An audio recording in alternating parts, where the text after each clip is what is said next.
My story starts in Kentucky when I was 5 years old. My parents decided to adopt 3 foster kids and take them in.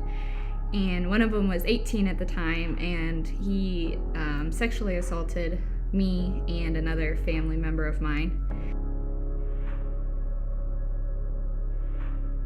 From that moment on, I realized the importance of intimacy and how that should only be between a husband and a wife.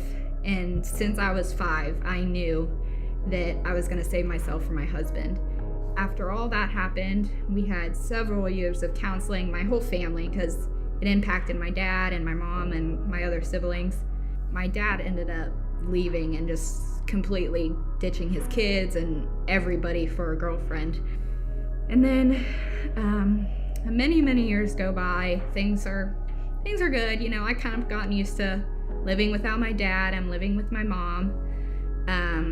And we're about in my freshman year, and I feel like things just took a turn for the worst.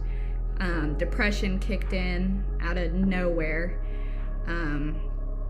And like suicidal thoughts kicked in. Freshman year, I started getting addicted to pornography. And then my freshman year was the first time I tried to commit suicide.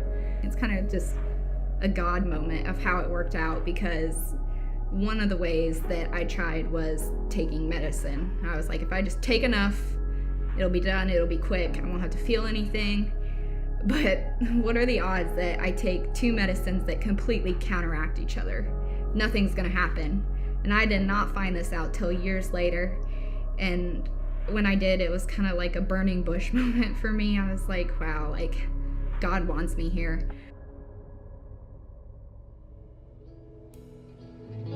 So all this was going on, the pornography, the depression, the suicide, and that was when my friend Shelby invited me to a youth group, and I fell in love, like first night. The youth pastor, his name's Jeremy, and his wife Dawn, and they have four younger boys, and I would stay late every night and talk to them.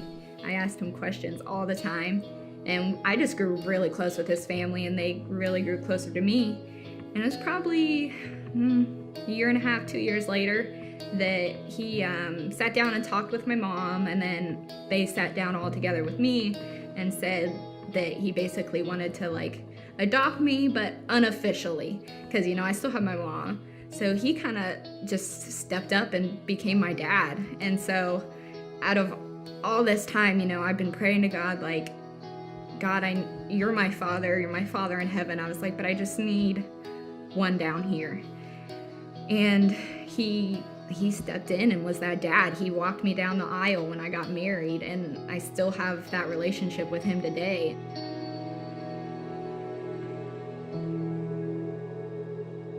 So up to this point, I hadn't really met anybody, and it was my mom who suggested meeting my husband online or trying to find somebody online. And I did. I met my husband Joshua online, and for me, it's just crazy to think when you're in the moment and something's bad happening to you, you don't really think about like, okay, God has this, you know, in the future this is going to happen and he's preparing me for this. You're just thinking like, why is this happening to me? Why is God doing this? Why is he letting this happen? And my whole journey started when I was 5 years old, and just now I'm starting to see why God did this and this and this. So he took sexual assault and turned it into me saving myself for my husband. And when I was doing this, I didn't even know that he was preparing Josh, and he was saving himself for me as well. And that's something I never thought would happen. And then with my depression and my suicidal thoughts, all that went away when I had my daughter. And she just brings me such joy that that's not even a thought in my head anymore. And I'm not saying that I still struggle anymore, like, because I do. I still have anxiety sometimes, but God definitely does take bad situations and make them something good. It's just crazy that looking back, all those moments that I was crying and wondering why he would let this happen, that now I'm seeing, you know, God does have a plan. He does see these hard times through. And even if we don't see it at the time, he has a hand on everything. And I don't know where I'd be without God today. I probably wouldn't be here, honestly. He's turning something so hopeless into something amazing. He's given me hope for the future, so that if I face struggles in the future, I know he'll have his hand on it because I'm seeing it now. It's just amazing to have this connection with God and seeing all the things he's done in my life.